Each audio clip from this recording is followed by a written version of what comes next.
अस्सलाम वालेकुम दोस्तों, क्या हाल चाल है। उम्मीद करता हूँ कि आप सब खैरियत से होंगे। Welcome back to my YouTube channel Global बागबान।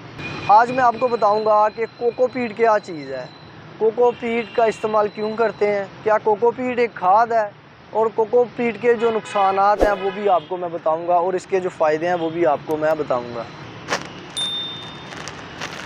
ये कोकोपीट है, ये 250 रुपये का पैकेट मैंने परचेज़ किया है। ये आप दराज से भी परचेज़ कर सकते हैं और अपने नज़दीक किसी भी नर्सरी से या एग्रीकल्चर शॉप से भी आप इसको परचेज़ कर सकते हैं।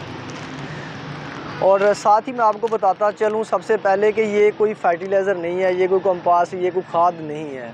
इससे आपके पौधे को कोई भी किसी भी किस्म का फ़ायदा नहीं पहुँचता। इसमें कोई फास्फोरस, पोटाशियम कुछ भी नहीं होता। अगर इसमें ऐसा कुछ भी नहीं है, ये खाद नहीं है, तो इसको इस्तेमाल क्यों करते हैं? तो ये इसलिए इस्तेमाल किया जाता है कि आप अपनी मिट्टी को नरम करने के लिए इसको इस्तेमाल करते हैं। अगर आपकी मिट्टी जो है वो सख्त है तो उसमें कोकोपीट को मिक्स कर देते हैं ताकि मिट्टी जो है वो नरम हो जाए, ताकि जो सीडलिंग हमने की हुई है उसकी जो जर्मिनेशन है उसमें आसानी हो, बीज को बाहर निकलने में मुश्किल पेश ना आए। मिट्टी सख्त होती है तो बीज वो दबने की वजह से अंदर ही मर जाते हैं, गल जाते हैं, बीज बाहर नहीं निकलते। तो इसलिए इसका इस्तेमाल किया जाता है। ज़्यादातर इसका इस्तेमाल किया जाता है जब पनीरी लगाई जाती है और अगर घर में जो लटकाए जाते हैं पौधे बास्केट्स के अंदर, फ्लावर पॉट्स के अंदर लटकाए जाते हैं, तो इसका चूँकि वज़न मिट्टी से कम होता है तो भी इसको इस्तेमाल करते हैं।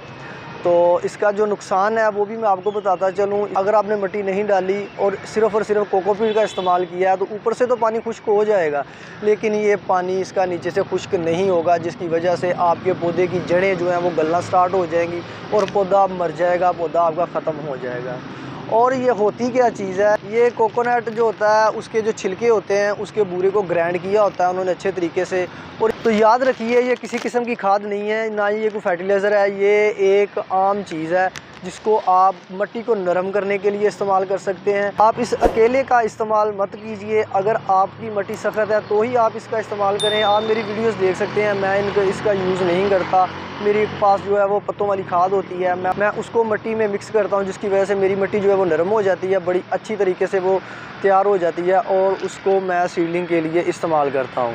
इसके साथ ही अपने होस्ट वकार यूनुस को इजाज़त दीजिए। मिलते हैं किसी अगली अच्छी वीडियो में। अल्लाह निगहबान।